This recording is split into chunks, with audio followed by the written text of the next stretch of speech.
From where I'm standing, the India-Pakistan border is barely 1 kilometer away. On the Indian side is Atari, and on the Pakistani side lies the Wagah border crossing. Now, interestingly, in spite of the continued India-Pakistan hostilities or tensions, life continues as usual here. Train service, bus service, and import and export of goods and commodities continues unimpeded. And that is one of the few redeeming qualities of contemporary India-Pakistan relationship. Atari railway station is a few hundred meters off the highway. It's a Monday afternoon. The station wears a desolate look. A lonely Bholu, the elephant mascot of Indian Railways, looks over the entrance. There are hardly any visitors around. Unlike the crowded railway platforms elsewhere in India, the platform here is empty, and so are the seats in the waiting area. And then the Samjhauta Express engine comes into view. The train moves at a snail's pace under the watchful eyes of India's border security force. Samjhauta is Hindi and Urdu for agreement or accord. The train runs twice a week on Mondays and Thursdays between Lahore in Pakistan and Atari in India. Today, there are 72 passengers in the manifest, comprising Indian nationals returning home, some Pakistani nationals visiting India, and some foreigners. Infiltration, ceasefire violation, proxy war, terrorist attack. All of it may have affected diplomatic relations between India and Pakistan, but people-to-people ties have by and large remained insulated from the perils of hostilities. The Samjhauta Express service has been suspended only twice in the last 25 years. Once in 1992 after the demolition of a mosque at Ayodhya in northern India, and the second time in the wake of the 2001 attack on India's parliament. It usually ferries up to 130 passengers per trip, but that number has dropped by about 40% due to India-Pakistan tensions.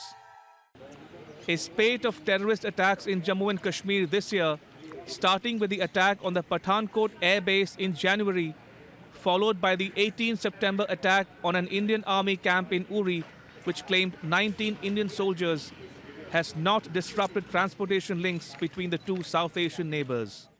Like the Samjhauta Express, the bus service between Lahore and New Delhi is operating without any disruption.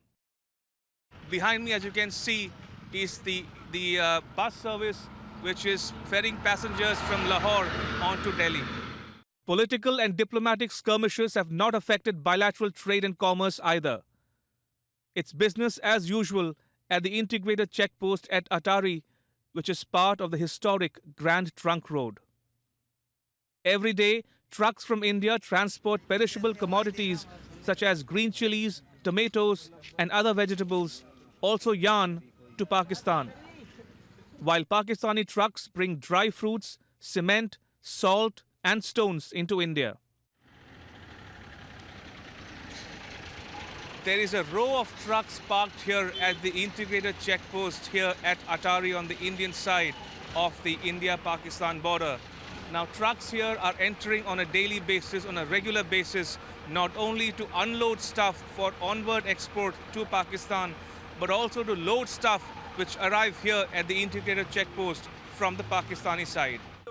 Truckers such as Gurmeet Singh, who has been ferrying goods to the Pakistani side for nearly 2 decades now, says India-Pakistan hostilities have seldom affected the business. काम तो सही चल रहा है, कोई तंगी नहीं है। तो आपके काम पे जो इंडिया पाकिस्तान के बीच जो तनाव होता है उससे कोई फर्क पड़ता है? नहीं कोई नहीं फर्क पड़ता। तो मतलब काम जैसे चल रहा है रूट वैसे ट्रकें चल रही हैं। ट्रक चलता है, आता जाता है, कोई प्रॉब्लम नहीं है। जो बीएसएफ खड़ी हुई है बड़े तरीके से भेजती है, इधर भी ट्रक को अपने तरीके से चेक करके लेते हैं और जो हमारे ट्रक जाते हैं वो भी अच्छी तरह चेक करके भेजते हैं और क्योंकि ड्राइवर लोगों को कोई मतलब कोई परेशानी ना, कोई परेशानी नहीं है क्योंकि बीएसएफ यहाँ पे हर जगह पे तैनात है, कोई ऐसी कोई परेशानी नहीं ड्राइवर को आती। Yet, Pakistan is not without reservations, though. It continues to oppose giving India overland transit through its territory to export goods to Afghanistan. And it has vetoed a regional motor vehicle agreement which would have offered seamless movement of passenger and cargo traffic among South Asian countries. The Grand Trunk Road extends all the way down from Kabul in Afghanistan via Lahore in Pakistan, which is barely 20 kilometers from here, and via Amritsar, Delhi, Kolkata in India, all the way up to Chittagong in Bangladesh. But Pakistan's reluctance to embrace connectivity is coming in the way of South Asia's development. Will the dream of having breakfast in Amritsar, lunch in Lahore, and dinner in Kabul ever come true?